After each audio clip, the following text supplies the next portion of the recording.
Shalom. మీకు ఉదయకాల శుభములు. అనుదిన వాక్య ధ్యానం డైలీ బ్రెత్కు మీకు స్వాగతం. Praise the Lord. ఈ దినము కొరకు సిద్ధపరచబడిన దేవుని వాక్యము కీర్తన గ్రంథము 127:1.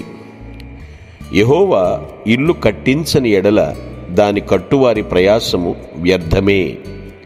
ప్రభునందు పిల్లరా, ముందుగా మీకు హృదయపూర్వక వందనములు తెలియజేస్తున్నాను. ఈ వచనాన్ని ఎన్నో పర్యాయములు చదివి ఉండొచ్చు. మరొకసారి దీన్ని అర్థం చేసుకుందాం. మన ఇంటిని ప్రధానంగా నిర్మించేది ఎవరండి? ప్రభువే. మన ఇళ్లల్లో దేవుడు లేకపోతే మనం చేసే పనులన్నీ కూడా వేస్ట్ అంటాం కదా, వ్యర్థమే. దేవుడు లేని కుటుంబం, దేవుడు సంబంధాల ద్వారా తెచ్చే ఆధ్యాత్మిక బంధాన్ని ఎప్పటికీ అనుభవించలేదు.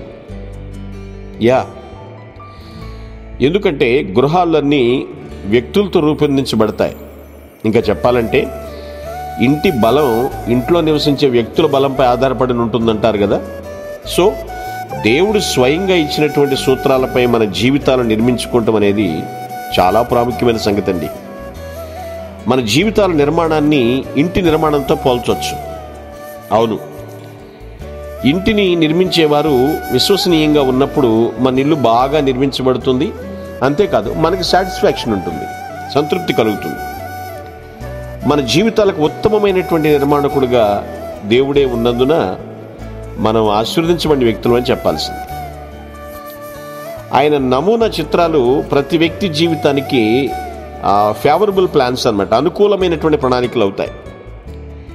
ఆయన ఉపయోగించేటువంటి ఆ వనరులన్నీ చూశారు, అత్యుత్తమమైనటువంటి నాణ్యతను కలిగి ఉంటాయండి.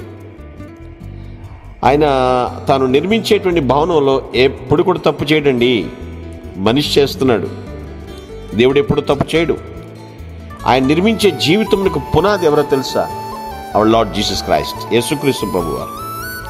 అందుకే పౌలు కూడా అంటాడు, వేయబడినది తప్ప మరి ఒక పునాది ఎవడునూ వేయనేరడు అని. ఈ పునాది యేసుక్రీస్తే. సో మనం ఆయనకి కట్టుబడి, ఎప్పుడైతే కట్టుబడి ఉంటామో, ఎప్పుడైతే ఆయన విశ్వసిస్తామో, అప్పుడు ఆయన తన కుమారుని స్వరూపంలో మన జీవితాలను నిర్మిస్తాడండి. పౌలు ఇంకా చెప్తాడు, అప్పుడు మనం క్రీస్తు యేసునందు సృష్టింపబడిన వారమై ఆయన చేసిన పని అయి ఉన్నాము అంటాడు. మన రక్షణ అనేది మనలో దేవుని శక్తివంతమైన సృజనాత్మక పని అండి. మన నిర్మాణకుడిగా దేవుడు ఉంటే మన ఇల్లు ఒక దివ్యమైనటువంటి పని, మన ఇల్లు ఒక గొప్ప కళాఖండంగా మారుతుంది.